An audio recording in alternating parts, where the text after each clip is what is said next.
You know how it is when the music gets you. You start to move. They say that when the spirit enters the room, we're moved. To move is to progress, to allow for the possibility of transformation, from stillness to action, from oppression to freedom, from the past into the future. Welcome to The Third Story. I'm Leo Sidran. After the election of George W. Bush in 2000, Aaron Goldberg began wondering what he could do in the next election to help make a difference. At the time, he was a 26-year-old piano player, only a few years out of college, but who was quickly establishing himself as a credible musical voice in the jazz world, and as a musician who is dedicated to helping move people in multiple senses of the word. Aaron was raised outside of Boston. He began playing piano at a young age, got interested in jazz almost immediately, and moved to New York at age 17 to study at the New School. But he also came from a rather traditional family with rather traditional ideas about higher education, and he was equally at home in academia as he was on the bandstand anyway. So all of this led him to leave New York and ultimately get a degree from Harvard in history and science. But after he graduated, he moved back to New York to pursue his music career in earnest, and he began working regularly with Mark Turner and with Joshua Redman. He's made a large handful of fantastic albums as a leader and co-leads a project called Yes Trio with drummer Ali Jackson and bassist Omer Avital. Their most recent album, Spring Sings, came out earlier this year, and what you hear behind me is the title track. Aaron has worked as an in-demand sideman with a long list of legendary artists, and he was once described in the New York Times as a post-bop pianist of exemplary taste and range. I spoke to him at the Montreal Jazz Festival for this podcast in 2022, and we talked extensively about his musical career. You can hear that interview in the archive. But in the midst of all that musical momentum, he managed to get a master's degree in analytic philosophy from Tufts University, commuting from New York to Boston for classes and juggling performances with the likes of Wynton Marsalis and Kurt Rosenwinkel and his own bands too. So from the very beginning, Aaron's theoretical brain and his musical heart have been commingling. And that is made immediately clear in any conversation with him. He tells me that he chose to play this music because it was just something that moved him with a beauty that he didn't understand when he first encountered it. But while the music at first reached him on an emotional level, he was also deeply aware of the political and protest roots of jazz. So, as the 2004 election approached, and it was clear that George W. Bush stood a very real chance of being elected for a second term, Aaron was outraged by what he calls the incompetence and the immorality of the entire administration. And he was surprised by conversations he had with his peers in the jazz community who seemed to have disengaged from the political process. So he started to think about what he could do that would be bigger, that would help to bring people together and try to reorient them. To be, as he says, proud, not of being detached, but of engaging in all the messy details. This profound concern about both the election and the political conversations in his own music community inspired him to organize Jazz for America's Future in 2004. It was a fundraising concert for John Kerry, and it featured performances by Michael Brecker, Savion Glover, Christian McBride, Jeff Tain Watts, Joshua Redman, and Dee Dee Bridgewater, among others.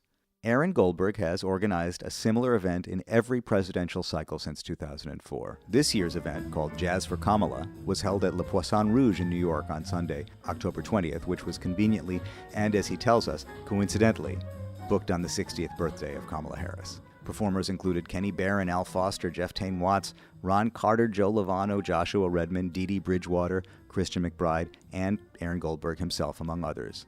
Check him out playing with Christian McBride and Al Foster. I grabbed a little short recording on my phone from the audience.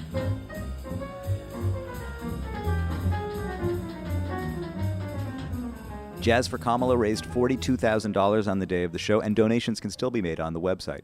It's jazzforkamala.com. Aaron and I spoke the following day, as of this recording that was yesterday, to talk about the potential of music to provoke personal transformation and political action.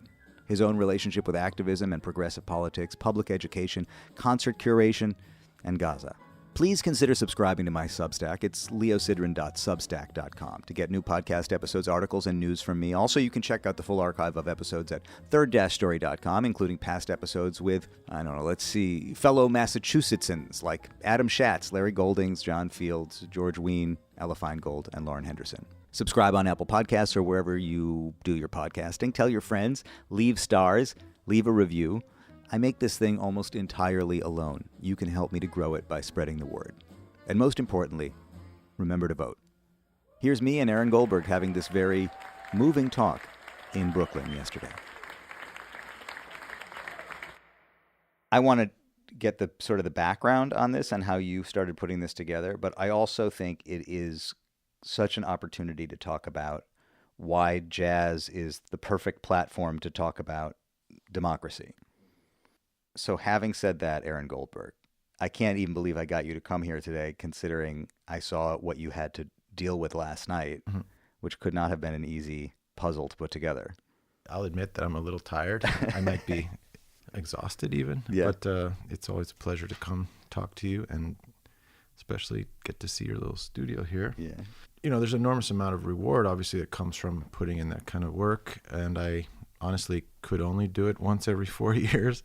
It has always felt like a civic duty. You know, I have huge admiration for people that work on any kind of public service or political issues, social activists included, that give their life to trying to make this planet a better place, this city a better place, this country a better place. And I feel like we musicians, we may sometimes take for granted that our music makes this country, world, planet, you know, city a better place without really having a theory of how that is supposed to work. And if we're reasonably successful, then we often encounter fans of our music or fans of bands that we play in who thank us, you know, thank us for the experience that they've received, either in a club or from listening to us on albums. We get that kind of positive feedback that, in fact, there is some kind of positivity that emerges from our music. You know, we make music to move people, and I'm not sure that moving people translates directly into socio-political benefit. It definitely makes human beings happy and to experience emotions and beauty, and that seems to be our primary job, you know, how to transform notes into emotions in an audience and in ourselves. And when the concert is great, you know, and an audience gets to experience 4 or 5, 2, or even one person in harmony with each other and ourselves on stage, they have this feeling of wanting to become a part of it. There's this philosopher I like named Bracha Ettinger, who's also a psychoanalyst. She talks about the fragilization of the self. So the self breaks down, so to speak, psychologically, and you feel as an audience member that you're on stage or one with the musicians. The audience gets pulled in. We like to use these metaphors of pulling them in, or the opposite. We lost them. We feel disconnected, or they feel disconnected from us, or the audience complains the band just felt like they were up there, you know, masturbating or playing for each other, but not for us. When the concert is great, the opposite feeling of synergy happens, and Bracha talks about it in terms of like returning to the initial state of existence, which is being one with the mother, one in the womb. And yourself has not differentiated itself from the larger outside world or entity, right? So you are one with another, you are part of something larger than yourself. And we use these words in a spiritual or religious context all the time. You can feel it in a nature type setting. You can feel it, you know, when you're listening to a symphony or choral music sometimes, or if you get to sing in a chorus with a large number of people and harmonize with your fellow humans. Music can put you in that state of being part of something larger, and it usually makes you feel good. Now, I think it's a much more complex, fascinating, important question whether that then translates into any kind of societal change, whether it helps you act in harmony with your fellow citizens, for example, to try to change your society, or in this case, you know, figure out the right person to vote for and vote for them, or translate into, you know, fighting for Proposition 1, or, you know, raising money for your friend who's running for Congress on Long Island. Like, how does moving our fellow humans actually translate into creating a better world is a question that most of my fellow musicians don't really wrestle with, because it's such a hard question to answer. Yeah. And there's really no proof, and it's not clear how you would design the experiment to test it, right? To test any theory that you might have of how your great music is going to translate. So this is all assuming that you can actually even move people, which is why we put all these hours into our craft to get to that point where we can move people. So just to take us back to the concert last night, it's actually based on a very, very simple answer to this question, which is one easily demonstrable way that we can use our music to move people into doing something to try to make our world better is to invite them to a fundraising concert for a politician who we think, is the better of the available options in a given election. Now, it's just most easy to motivate people to care about presidential elections. And as I mentioned on stage last night, at the very beginning of the night, this process started in 2004 because I had many conversations in 2000 with my fellow musicians and some music fans. I was much younger then. I was in my 20s. I was part of what I thought of as an idealistic group of musicians with shared values. And I was shocked to discover how many of them either were not going to vote at all because they'd become disillusioned with our, two-party system, which does require an insane and inordinate and unhealthy and immoral amount of money to function, right? And is in fact a capitalist system, yes. right? It's an enormous amount of compromise also. An enormous amount of compromise. Or they were going to vote for Ralph Nader as a protest against this flawed system that we live in, and also because Nader himself had done a lot of good within this flawed system. So I could understand his appeal, of course, and I myself was attracted to voting for him, but I was also firmly convinced that a vote for Nader was essentially a vote for George W. Bush. Which it was. I'm glad you agree. People still debate this all yes. the time. But we could see the practical result that, in fact, Al Gore lost the election by 500 votes. Regardless of how you feel about the Supreme Court process that followed, the vote was essentially a tie. From my perspective, and it led to an insane amount of death and destruction around the world, the worst foreign policy mistake that I ever saw in my lifetime, the Iraq War, which we're still dealing with the consequences of, and an enormous missed opportunity to deal with climate change, which was an issue that Al Gore worked very hard to wake us up to long before we actually woke up to it. And various people would tell me, musicians whom I respected and I was playing with at the time, the two parties are the same, two candidates are the same, they're all corrupted by money, and that the was system Nader's is messed point up. of view. But they didn't get it from Nader. Yeah. That was how Nader received his 5%, by speaking that truth. Yeah. But it's another logical step to accept that truth and then go vote for Nader. Because, again, if you vote for Nader instead of Gore, you better be ready for George Bush to take over, and that means for Dick Cheney to take over and Donald Rumsfeld to take over. And if you don't do a fair amount of research and study, and you don't follow politics closely, you don't realize what the difference between a George Bush foreign policy team or even domestic policy team and an Al Gore foreign policy team or domestic policy team translates into in practice. You're not thinking about how X will translate into Y and Y will translate into Z, and my life will change and people will die.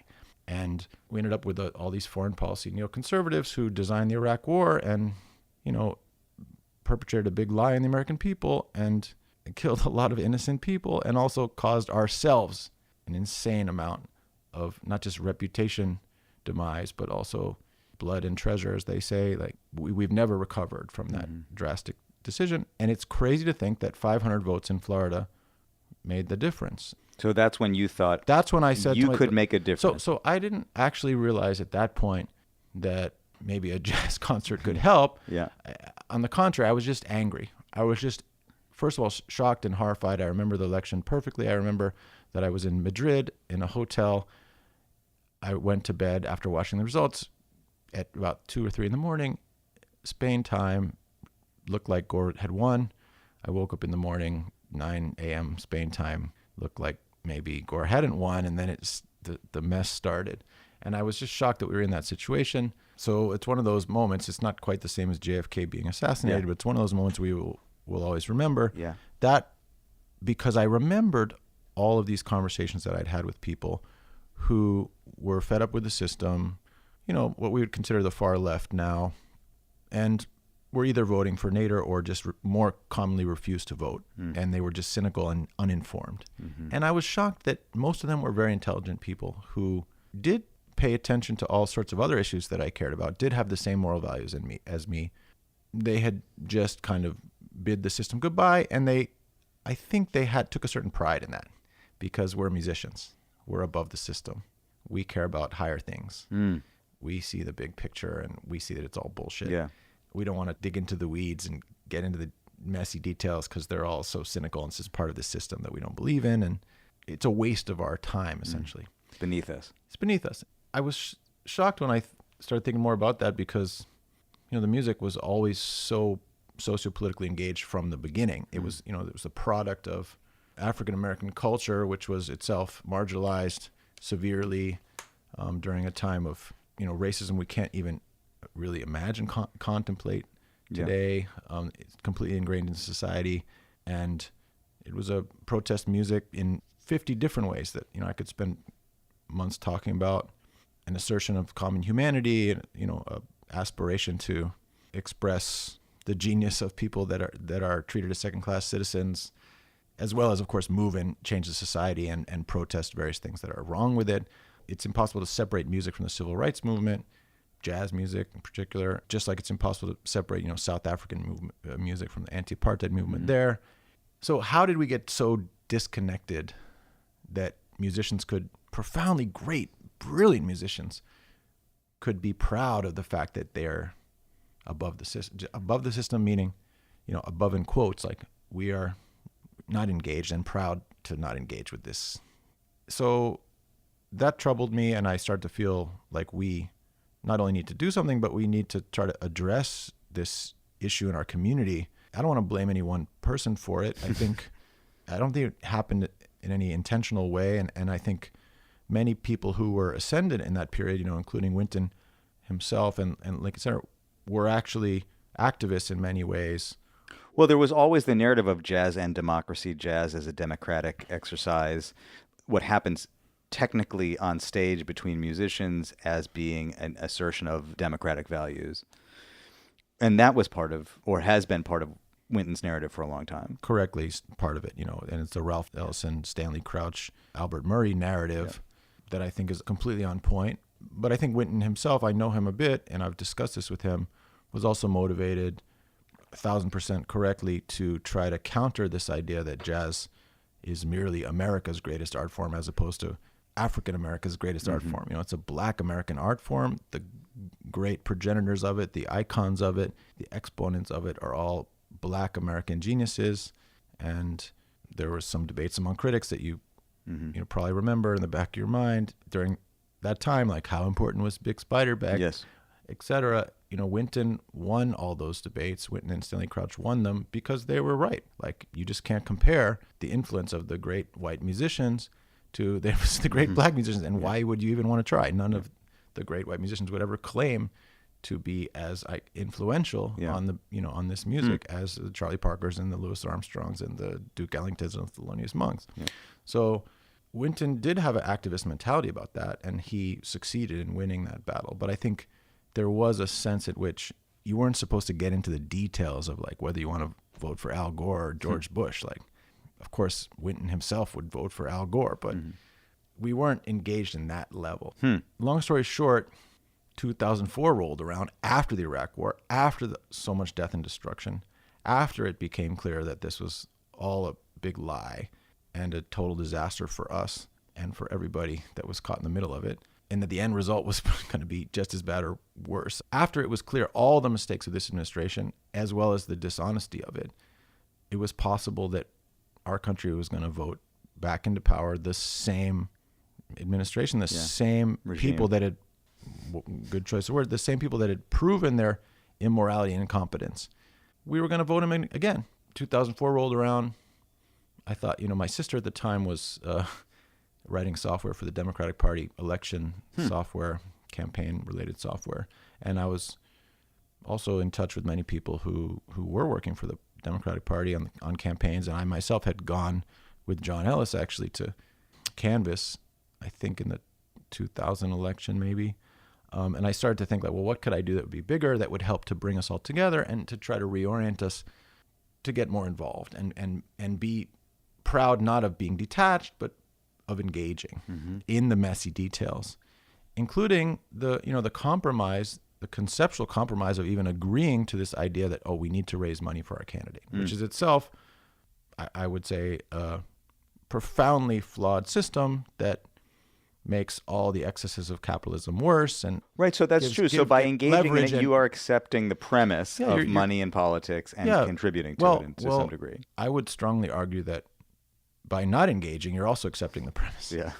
So the problem is, what we need to do is engage with trying to dismantle that element of our system, which, of course, the Republican Party exacerbated by Citizens United by putting all these conservative judges on the Supreme Court, whose job on the Supreme Court was to open the doors to even more money from even more rich people and huge PACs. So that's a longer conversation, but both parties are guilty of allowing more money into the electoral system, but the Republican Party is more guilty, which gets to why we're here supporting Kamala.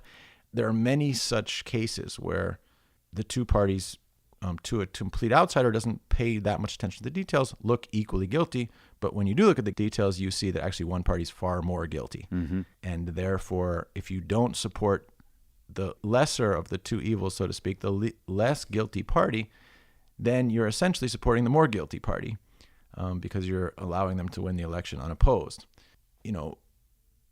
I respect people that spend their life trying to improve the system. I respect people that analyze the system and say it's profoundly flawed, explain what the flaws are, and then spend as much time as they have on their hands and they believe they can afford to try to change that system, no matter how they go about doing it.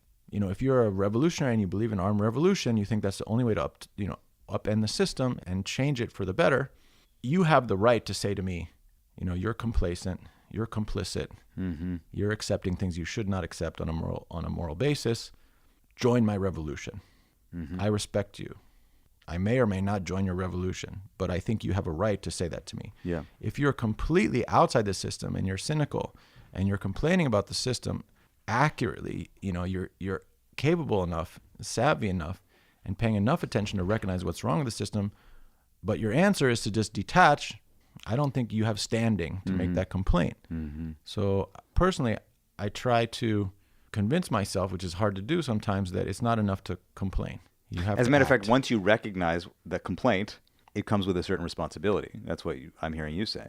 I believe that. Yeah. I was shocked that everybody was still detached after the tragedy of 2000. Yeah. And I understood perfectly why it was hard for some of my friends, my peers, to get excited about the John Kerry candidacy. However, I was in a unique position because John Kerry was a senator from Massachusetts. I had lived in Massachusetts, grown up in Massachusetts. I'd gone to high school with John Kerry's daughter. I knew a fair amount about the life of John Kerry. I knew about his anti-war activism. I knew about his bravery and heroism in the Vietnam War. And I saw that he was actually, though patrician, and he didn't have the touch of wanting to make everybody have a beer with him. He actually was quite intelligent, quite capable, and had a view of the world that I thought would make the world a better place compared to his opponent. Yeah. And he was as qualified as anybody could be for the job. And I wanted our country to be the kind of place that could elect a president not on the basis of who was going to be the coolest guy in the 8th grade class, or who you want to have a beer with, but who was most qualified for the job and who would do the best job on policy matters.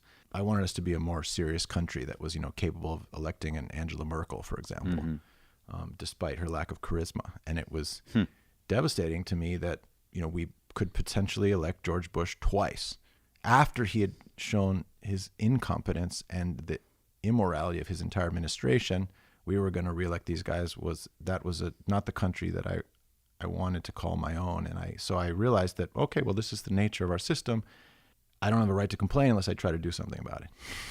So right, fair. What little thing can I do that can take advantage of the skills that I have without changing my profession, right? Yeah. Which is another option. I could just become a full-time political activist. Or talking to you, I could see that would actually be a possibility for you.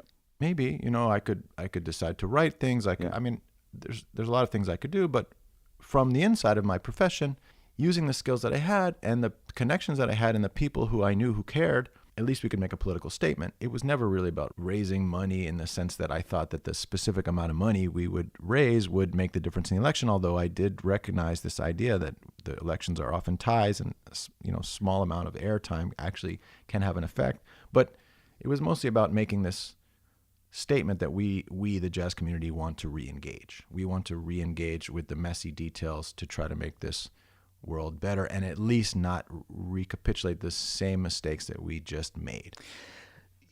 You still frame the conversation, and I respect it, around choosing between the two candidates that are in front of us and who you think will make the better choices. Can you think of a single candidate in your lifetime who has not been a Democrat that you would have chosen to support in that context? Well, it depends on who the opponent was, right? It was extremely easy to get the jazz community to come together, all generations, ranging from Roy Haynes, and Hank Jones on down to Glasper at the time, like people in their 20s, to play for Barack Obama for many reasons that we can also discuss, good reasons and less good reasons. But, his two opponents were about as qualified and capable as any two Republican candidates that I ever encountered in my life. They were not George W. Bush. In fact, they had opposed George W. Bush at crucial times. And in many ways, in our two-party system, they're about as deserving as any two Republican candidates. They have many different policy positions from me. John McCain and Mitt Romney. Right, of course. I lived in Massachusetts. Mitt Romney was my governor. He was quite good. Obamacare was based on Romney Care. Yep. John McCain is the only person that's ever tried to seriously address our immigration problems. And campaign finance with He Feingold. supported campaign finance support. He was completely bipartisan. He was a true patriot and a hero, and can't ask for a better Republican candidate than those two. So could I imagine, a Democrat Party candidate who would offend me so much that I would rather support, or would have such different policy positions from me, or be so unhinged, or be so unhinged that I would support a McCain or a Romney over him? Well, yeah, I can imagine. Yeah. I mean, I felt that way with Trump when I saw so many lifelong Republicans supporting a candidate who really didn't even represent their party or what their general position had been for so long. And I asked myself the question because I'm a Democrat, or I've always voted Democrat. It's the closest thing to what I am as a Democrat, I guess, given the options. I always ask myself, well, what would it take for me, given what it would mean for the Supreme Court and all of the, everything that trails behind the presidency, to vote for the other party? Yeah, it would take someone who's, demonstrably dishonest, selfish, or anti-democratic, autocratic. Yeah, I can imagine that would happen. Hopefully such a Democratic candidate would never make it beyond the primary. Have you had musicians over the years who have said, you know what, I just prefer not to get involved in this. I don't want to. Oh, yeah, of course. Yeah, many. Is it because everybody has their own reasons, but do you sense that it's because there's a fear or a concern that it will affect their reputation? In certain cases, there's that. I could but won't name you examples of that. There's basically three possible reasons why they wouldn't get involved. One is that they don't support the nominee because they support the opponent. I can name this person because he's on record publicly as saying that. Like, many people said, oh, what about calling Paquito? Yeah. No, Paquito's staunch Republican. That's a single issue voter, though, I would assume. You might think so, but I think it's more complex. You can ask Paquito himself, but he'll proudly tell you all the reasons why he's a staunch Republican. Chick Corea, honestly, who was a friend of mine, I considered him a friend. He told me, no, I'm a Ron Paul supporter. Okay, that's a whole conversation in and of itself for a different podcast. Yeah, those are people that publicly would not support a Democratic candidate, have policy differences, extreme policy differences with the Democratic Party. So yeah, I knew enough not to ask those people. Or in Chick's case, I didn't know. Yeah. So that's one reason. Yeah. They don't support the nominee because they support his main opponent. Yeah. Or they support a third party candidate. Yeah. Like someone who supported Cornel West, for example, who I have enormous respect for. Did you study with Cornel West? I never took a class with Cornel West, but I have interacted with him a few times. Yeah. That's a whole nother podcast topic too. But anyone who comes to me and says like, no, I love Cornel West, and I think I need to vote for Cornel West. Yeah. Like, I hear you, I feel you, And the third reason is that they don't want to engage on this level. Like, I don't want to. Also, there's four reasons, I guess. I don't want to engage because I'm above this system, either because I'm a critic of the system or because I have musician concerns and musician values, which are aesthetic, creative, and I don't want to busy myself or tarnish my precious neurons with worrying about this kind of dirty stuff. Or I'm implying also some critiques of the system, which are usually on point. Like, I think all my musician friends who take that stance, their critiques of the system are correct, and I agree with them, most of them. The question is whether that then justifies the disengagement. And I strongly think that it doesn't justify it, but I respect people's, it takes a lot to be a great musician. If you're a great musician, you say, I don't want to worry about politics because I need to, use my music to make the world great. If I believe that your music is great, and I'm grateful that you're out here, I have nothing to say to you. I mean, except for I love you and thank you for your music. And getting back to the thing that you said initially about what a great musical experience can do to an audience and make them feel that they belong to something much larger than themselves. Yes. The hope is that once you've experienced that feeling, yes, and once you've tapped into whatever that universal source is, that the right choice will reveal itself to you. Right. So my favorite example of this is somebody that I have the most profound respect for, both as an artist, creative artist, and human and humanitarian, which is Herbie. Yeah. I have actually asked Herbie if he would play. I have talked to his people.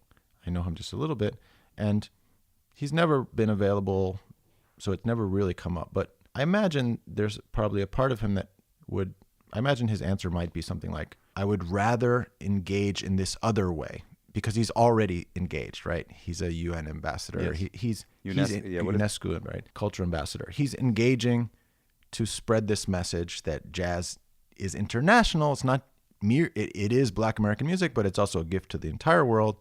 And maybe he feels like he's a citizen of the world at this point, and he is. Yes. He doesn't want to think of himself as a political activist in America. He wants to think of himself as an international political activist. Mm-hmm. There's a part of me that would like to think of myself the same way. So I hear it. And of course, or if he said to me like, I'm 83 years old and I need to think about music, I need to apply myself to being the great artist that I am. Thank you, Herbie, for being on this planet and for giving us the incredible gifts that you've given us. He has that standing to say no. And I have enormous respect for that. And then the fourth reason is the one you stated, which is I don't want to lose any fans. Republicans buy jazz albums too, so to speak. Turning the Michael Jordan phrase on jazz. Correct. And I've heard that too, and that speaks for itself. Yeah. So 2004 came around. I thought, if I don't do this job, nobody's going to do it. No one is going to put jazz musicians together to play a fundraising concert for John Kerry. I think if it didn't exist, there wasn't one? There was no such thing. And that's not true, for example, in 2008. Mine was not the only one on offer, and there were lots of people that were, trying to put things together and also like asking me if they could participate in ours. And by that point, we had sort of set this example, and there were lots of people that had different ideas about how it should be done and who should play and what styles of music should be involved. And I supported all of them. I went to all the Obama fundraising concerts, and I, tried to convince everybody to do more. And I think, we did take advantage of that moment, and Obama had those special gifts as a politician, charisma being number one, that allowed him to, win elections by larger margins. And they were still close to ties, but they were, true victories. Yes. There was no disputing it. Yeah. So Kamala has many skills, but she doesn't have that level of charisma. We haven't had a candidate since Obama that has. Yeah. Bill Clinton had it, and Obama had it. I did think about that. I mean, I assume that if Biden had been the candidate, that you still would have done this. Well, that's a great question. And I had been postponing the decision about whether to try to organize another concert for Biden, because we did organize one in 2020 during COVID, and I had been postponing that decision, hoping that, in fact, something like what happened would happen.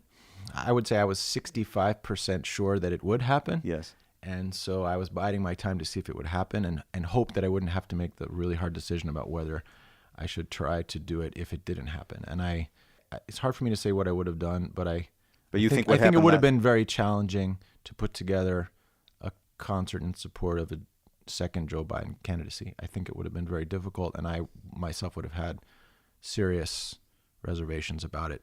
And of course, if Biden had run in this election against Trump, I would have canvassed and I would have, voted for Biden, but it would have been with a lot of a lot of reservations. That is very telling considering everything we've talked about so far. I mean, what it says is that the Biden candidacy required a sort of suspension of disbelief. Like you have to just basically believe in a certain kind of magical thinking that this is reasonable, that we accept that this is what we want for ourselves.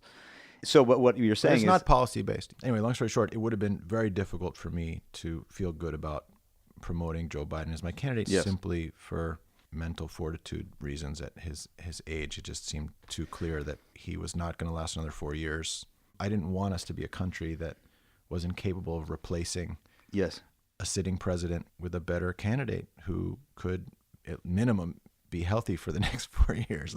I don't want us to be a country that elects 81-year-olds unless they're acting like 60-year-olds. But that brings which Biden was not. That brings us back to what you are asking of everyone in the room when you put an event like that together last night. I mean, you're asking of, that incredible collection of musicians on stage and the audience to share in a kind of sense of hope and optimism for what we're building. And you can't fake that.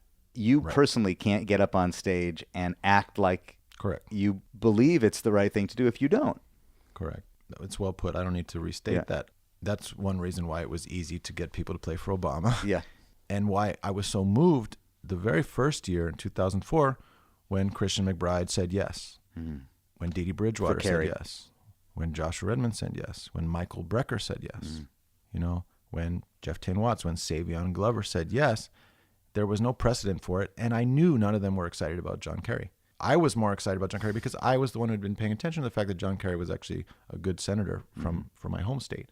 They just understood that George Bush could not be reelected again after the disastrous 4 years that we had just lived through, solely on the basis of he was going to protect us, this bullshit kind of argument that they were selling.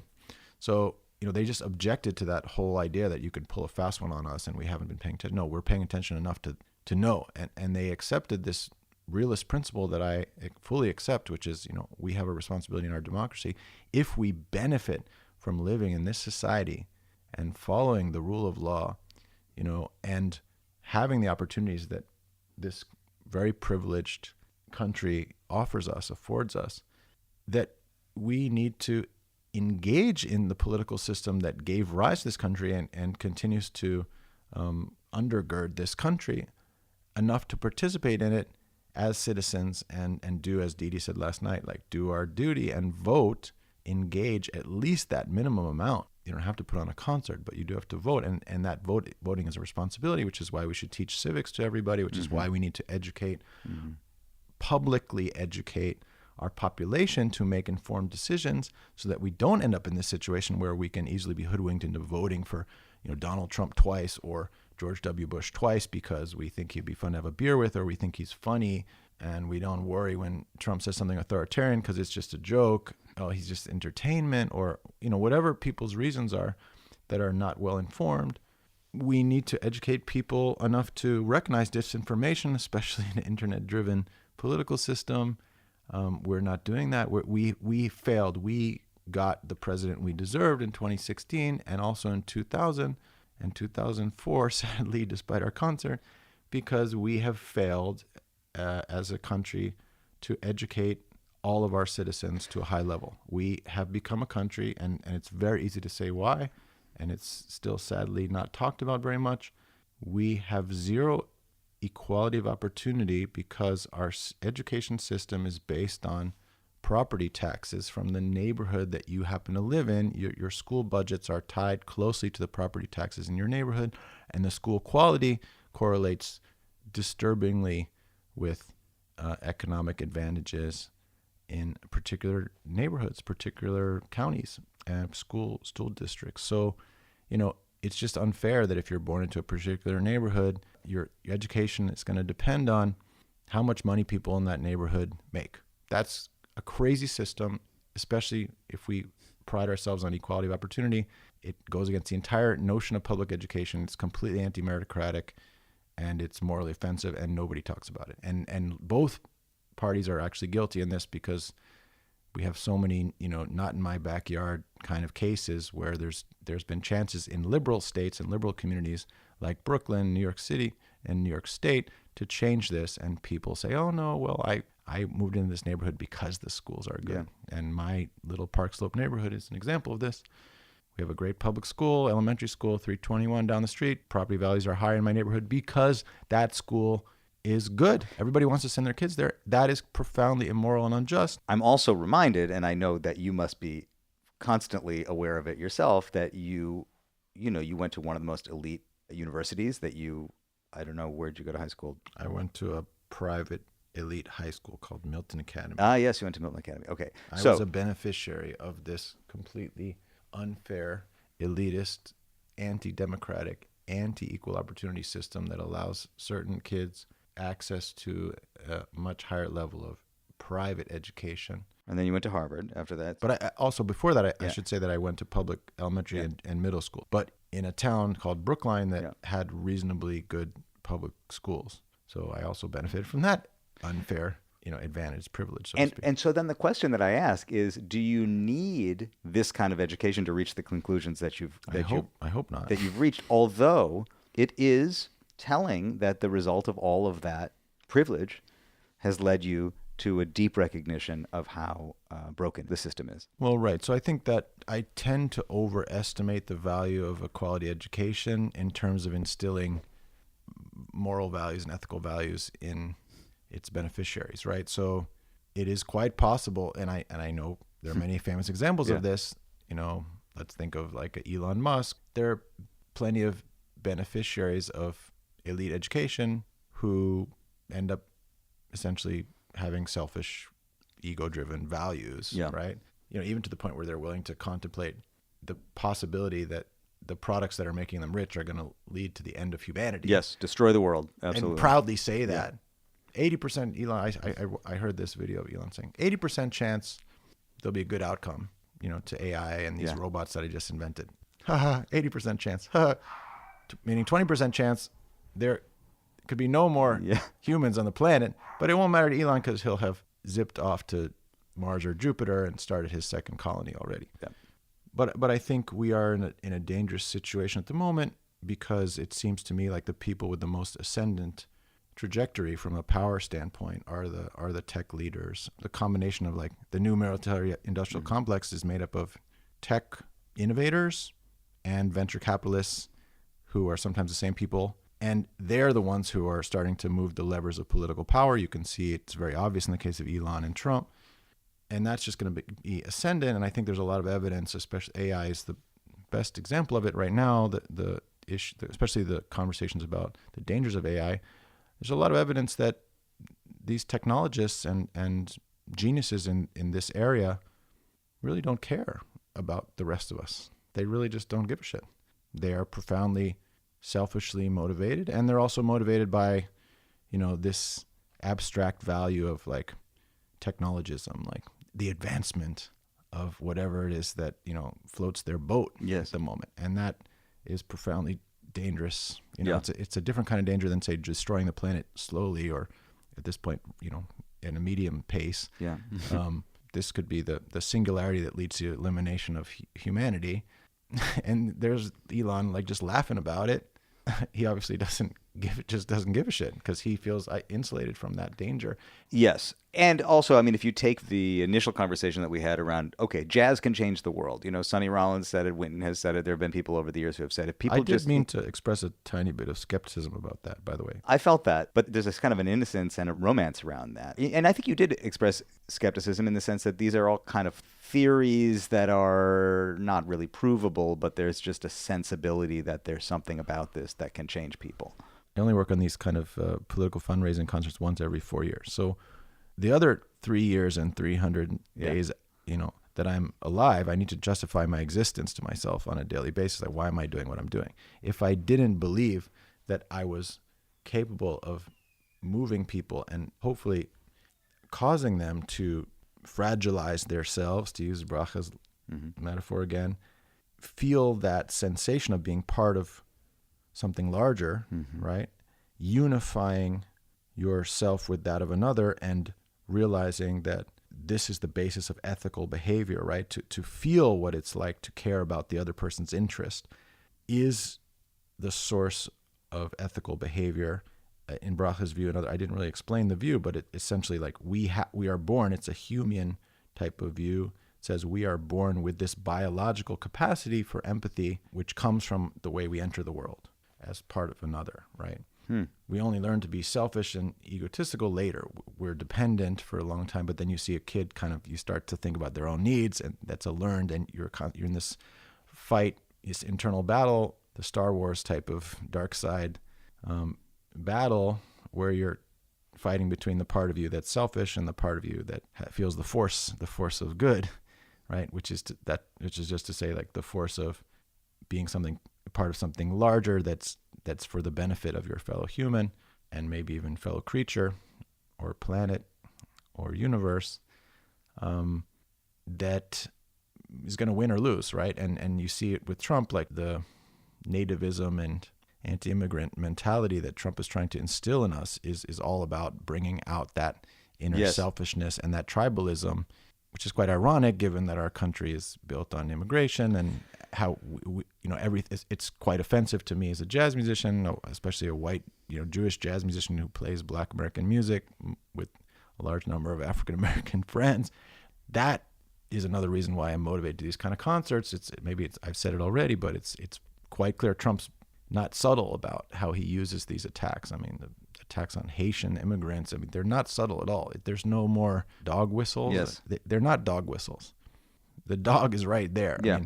And it's a fierce one. It's an ugly, and it's a offensively brutal, scary dog. Okay, so two things I want to talk about briefly, because as I started saying an hour ago, this is going to be our short, pithy conversation. Sorry. I know you well enough to know that this is where it goes because you're so thoughtful, which leads me to the first of hopefully the two threads that we can tie up here. One is, I am very moved when I see somebody like you who is so much in your head. You've thought a lot about what you're doing and why you're doing it, and you clearly had options. I think people are called to make music and play music, so whatever options you had, maybe it didn't feel like you had an option. It did. I felt like I had options. You felt like you had options. Yeah. And you chose this. And I think by choosing this, given all of the privilege that we've talked about and all of the resources that you had and, your gifts, extra musical gifts, I'm very moved when people choose to devote themselves to making music, because at the end of the day, it is not an intellectual exercise. Right. Exactly. To privilege that other part of yourself and say, this is the most important thing to me. This is how I want to spend my life. I just have to sort of acknowledge it when I see it, because I think so often people don't know why they choose to do it. And I think that you do know why you chose to do it. That's true. Yeah, I think if we step back a little bit, most of our main motivators in life are not intellectual. Mm-hmm. People love for non-intellectual reasons, right? People try to have sex with each other for non-intellectual reasons. Yeah. People eat for non-intellectual reasons. Mm-hmm. People breathe for non-intellectual reasons. People exercise for non-intellectual reasons. People support sports teams for non-intellectual. People like great music because it moves them. In certain cases, they can get intellectually fascinated, but same goes with art. Great literature is usually intellectually stimulating, but it also, at the end of the day, it speaks to you on a more visceral level. Mm-hmm. So I think it's not surprising in a way that I would make a life decision such as, to become a jazz musician, not only for non-intellectual reasons, but because I privilege the non-intellectual side of me. But because I think that's just why people decide stuff in general, because we're moved. Being a jazz musician was something that I didn't think was possible. I didn't think it was a career option for me, but the music moved me as a kid, and I did also, along the way, have to use my brain to get better at it. It's very demanding, as you know. Yep. It's not a coincidence that Herbie is both the musician that moves me the most, that I've interacted with and heard live in my life, and also the only jazz musician that I've encountered whose brain I thought was just operating on a higher level than anybody else's. Like, there is a intellectual component to being a great improvising jazz artist. I don't think maybe intellectual is the wrong word. It's a highly cognitively demanding skill, and It's not intellectual in the sense that it has anything to do with academia, but it is highly demanding of your resources, your cognitive resources, as is being a great athlete, of course, great writer, of course. Long story short, I chose to play this music, one, because it was just something that moved me with a beauty that I didn't understand when I first encountered it. It was also the hardest thing I'd ever tried to do in my life. Harder than, my academic or educational demands that were placed on me in other areas. And I got kind of pulled into the possibility of whether I could ever do this on a high enough level that I could make something beautiful, contribute some beauty to this tradition. And then once I got to the level where I could actually play with people and make a living at it, I got pulled into that visceral experience of being part of something larger than myself and contributing something that was more than the sum of the parts, and fragilizing myself on the bandstand, so to speak, so that, a great band plays as one and surprises not just the audience, but ourselves constantly. And, this was happening on stage last night in band after band after band without any rehearsal. Sometimes people had never played together before, because we have that skill that we develop as jazz musicians to be able to get up there and through empathic listening and a lot of in the moment decision making, create something beautiful and spontaneous that has a magic that no other form of music can actually achieve, because of the improvisational element. Like, that is some of the highest level experiences I've had in my life. Probably the highest level experiences I've had in any realm have come on the bandstand with people. And the second highest level have come from listening to people doing this live. So, I got inspired last night by various moments, by Josh and Joe Lovano. Joshua Redman and Joe Lovano playing together. I have no idea what they talked about before they started playing. Was such a beautiful moment of connection, of surprising one another, of surprising us. The amount of music that they managed to make, given zero rehearsal. Yeah. Of course, I knew that was going to happen. That's the fun of being a curator. You create those situations that are likely to lead to some magic. And sometimes it leads to way more magic than you ever could have predicted. And of course, you can't predict what the exact magic will be. So even if it's, 50% of the magic, it's still magical.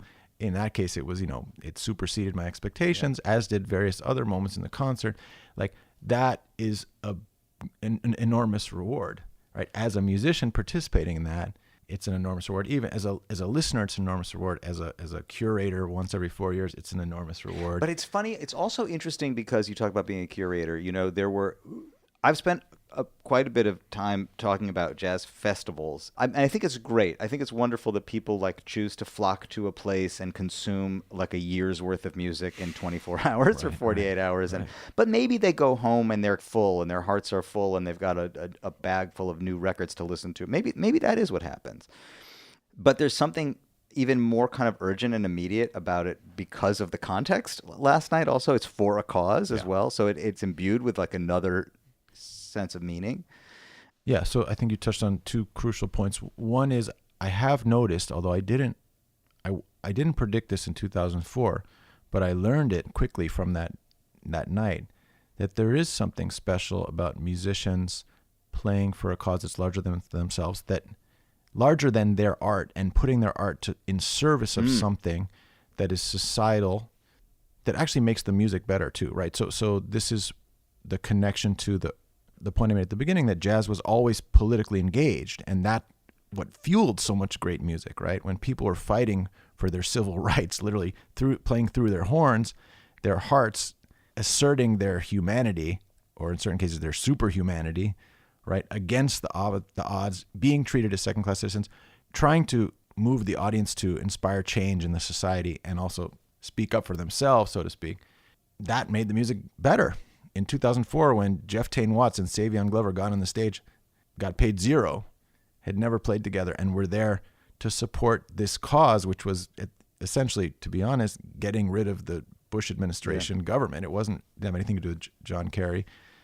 That was transcendent. Yeah. So I realized that, okay, this is actually a kind of art form in itself. Yes. The concert for a cause art form. The problem with those concert for a causes in general is that they ended up being jam sessions. Yeah. And I'd been to enough of these kind of all-star jam session type of concerts that I knew that's what I didn't want. It has to be a little more structured. It has to be a lot more well curated. Yeah. So the balance between structure and lack of structure is where the art comes in, right? So as a curator, your job is to think about the course of the night, the course of the billing, and it's tricky when you're asking people to play for free and you have only one day that you can do, and who do you include and who do you not include. So that it's an inspiring experience for us because we're playing for free, so nobody would do it if it wasn't amazingly rewarding for us. Yeah. And if they didn't believe in the cause, and then the audience wouldn't pay unless word had spread that these concerts were going to be good, right? And they were going to be special, and not just, people don't want to just give them, they might as well just stay home and give the money to Kamala if that's all they care. They want to transcend an experience. And I want to give them that, because if I'm not, I don't feel right asking for their funds to come to this concert, right? I want to move them even if it weren't for a great cause. But in fact, the fact that it is for a great cause is part of what will move them, even they don't realize that. And the musicians, sometimes the musicians are also not aware of that. So, and that's what I've noticed. Like, oh yeah, I'll go play a song with so-and-so for Kamala. Sure. And then the energy is magical on the stage. And it's been true every single concert. This was, I guess, the 6, 1, 4, 8, 12, 16, 20. Yeah. Every time it's had that energy. So now after 6 times, I believe it, that there is, exactly as you said, something quite unique about this particular purpose that we have. And I think I have kind of figured out how to program the right amount to create the possibility of magic, not too much, not tell people what to play, figure out when each group should play. And I feel like, I have developed over the years some skills at this, and also awareness of what the pitfalls are, and make sure that I don't make any of the mistakes that I've made in past years. And in some ways, this concert was actually, if I look at the how rushed it was, how late we started, and how successful it was, in a way it was the best because you started after Kamala was announced. I started after, and even then I didn't really get seriously to work on it until this month. So it's basically all kind of come together in October, and we only went public 1 week ago. There's a lot of different directions it could have gone in, and I'm aware of all of those. Sometimes it's intuitive. You make these decisions just like on the bandstand. You're making quick decisions in an intuitive way, but you're trusting that your intuition is actually taking into account a lot of factors that you're not actually consciously in touch with. And I think like this was an example of that. There were certain things that happened last night that I couldn't have predicted or articulated why I did things in a certain way, but it felt like they were the right decision at the time, and they turned out to be 10 times more successful than I imagined. There's a whole subgenre of corporate speaking and corporate training, which tries to, in some way, explain or argue that improvisation and jazz is useful in business. Yeah, right. Greg Thomas makes money doing this, It's convenient. I think there's something real about it. I also think it's a little vague in its way. But I do remember asking John Ellis, our mutual friend, the first week of COVID, I remember asking him, are jazz musicians more prepared for this than the average person? And his answer I loved was, well, we're more prepared for not knowing when we're going to get paid. We're more prepared for just having to figure out how to survive than the average person. But less prepared for how to social distance. That's true. But I mean, what I'm hearing you say is that the experience of having to trust your intuition after a lifetime of training on the bandstand has served you, and it may be playing out in this role also. I think that's right. Who did you call first? Christian. Yeah, right. You missed the beginning. So the funny part at the beginning, there are a lot of things that happened at the beginning before you showed up, but one amusing moment was, I told the story of how we ended up there on that particular day, and it basically came down to, hey, Christian, big brother Christian, like, are you up for a Jazz for Kamala this cycle? You think we should do it? Like, do you think we should go for it? And he was like, solid, hell yes. I was like, okay, but when are you available? He's like, well, here, talk to, Griffin and my manager. He'll give you my schedule. And then basically, like, Griffin came back to me because I went on Christian's website and I was like, oh, he doesn't have a lot of time this month, but I couldn't do it earlier. I couldn't do it in November. It was like, had to be in October. And Griffin's like, well, we got the 20th or the 26th. I was like, that's it? 20th or 26th? He was like, yeah. 26th was a Saturday night. It wasn't great for me. I was like, all right, 20th. Fuck it. That's it. In a way, it was easy, right? So then asking people I went to the people that were there at the beginning, like Dee Dee Bridgewater, Joe Lovano, right? They were the crew that were there at the beginning, and they've been there for most of the shows along the way. And if they wanted in, I was sort of feeling like, okay, if they want to do it, then I actually feel responsible for like making it happen, because it's just me. Like we need to do it. I got the vibe from them, like, no, we need to do it. Yes. So then it was just a question of, could we find a venue for that only one particular day? And I tried 30 something venues. It really, we got very lucky that LPR was available on that day that we needed. I thought it was a great venue. It was a great venue, but the funny part is that the 20th was Kamala's 60th birthday. So yesterday was Kamala Harris's 60th birthday, which I'm giving credit to Christian, being the busiest man in jazz show business, for somehow intuiting that it was Joe Lovano who said, wait a second, it's Kamala's birthday, which is pretty great. So long story short, I went to those people, and then it was it just all came together from there. So then how does it expand? I'm just curious, how does it expand from Christian McBride? To be totally honest, like your first goal is to make sure you have some headliners. If Joshua Redman signs on, if Ron Carter signs on, that is going to get more people, more butts in seats. I think the next call was to Ron. It was an email. And, I feel very fortunate that Ron Carter answers my emails fast. I think they got back to me in like 9 minutes or something. Once Ron was in and Christian, it's just, it's easy from there. Josh, I didn't expect that he would say yes. Did he fly in? He flew in. He was the only guy that flew in. But I always ask him because we're close, and he was there at the beginning too. He hasn't been able to do any of the prior ones, so I was very happy that he was down to come for this one. Were you stressed?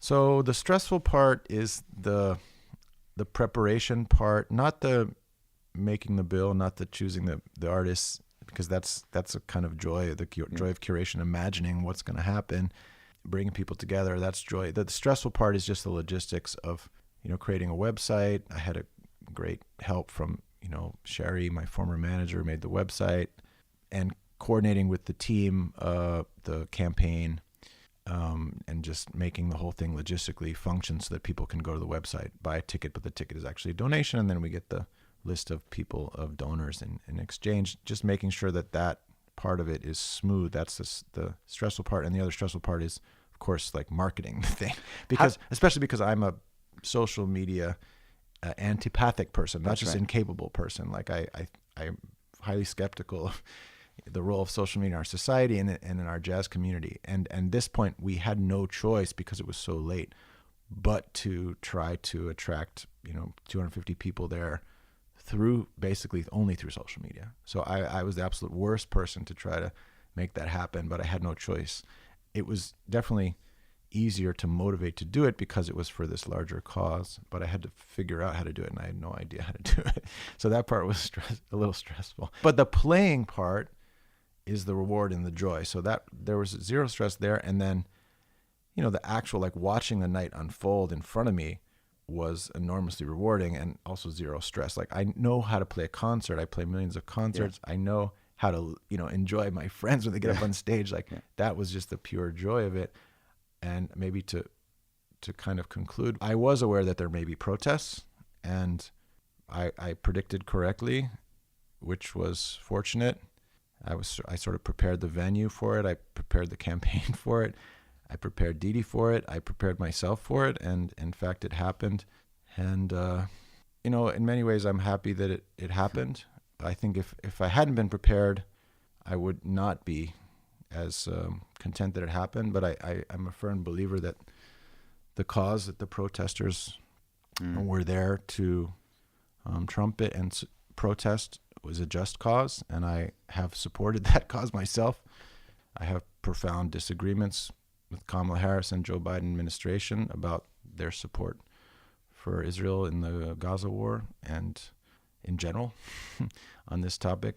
I do believe, happy to go on the record to say it, I do believe the government of Israel has committed collective punishment, war crimes, and ethnic cleansing. There's just way too much proof of it, and Israel has sadly become an apartheid state, and the occupation of Palestine must end. In fact, there should have been a Palestinian state 60, 70 years ago. It's completely inhuman the way that the IDF has carried out this war. So I would be there, protesting with the protesters. Where I strongly disagree with them is I don't believe that you can take one issue and make that the only issue that matters in an election. And I think that's a complex argument. And I think the easier argument is simply that for this particular issue, if Trump wins the election, it's going to be far worse. It's far worse. Sheldon Adelson, Miriam Adelson, Trump, Bibi, they're a team. If you're pro-Palestine, the last thing you want is Bibi to stay in power. The last thing you want is a Trump government in power. I'm completely anti-AIPAC. I'm completely against, the impact of the Israel lobby on American domestic politics.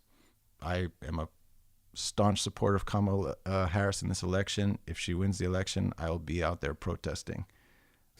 But at this point, if you're anti-Kamala, and these protesters are clearly anti-Kamala, I hate to say it, but you're pro-Trump. And for the cause that we both believe in, Trump is the absolute worst thing that could happen.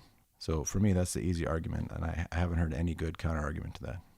Aaron Goldberg, thank you for running all this down with me today. I'm glad that we're doing it the day after, because I think it's more fresh, time passing, we would be further and further away from it. We got into some great stuff, but more than anything, I just want to thank you for your service, for your generosity, for your time that you put into this, because I think it really does make a difference. It's not only about the money. I'm curious, can you say how much money it raised? Do you know? So far, we've raised $42,500, about $42,400 something dollars. And sometimes people are moved to, donate even after the fact. We've seen that in prior years. Yeah. So that's still possible. Yes. Well, I encourage everyone to donate after the fact. There is no after the fact until the election. That's right. Right. Thanks, man. Thank you, Leo. There he was, my friends, Aaron Goldberg. What a thoughtful and extensive conversation. I'll be back again in your headspace with another deep dive before you know it. Until then, I'll talk to you soon.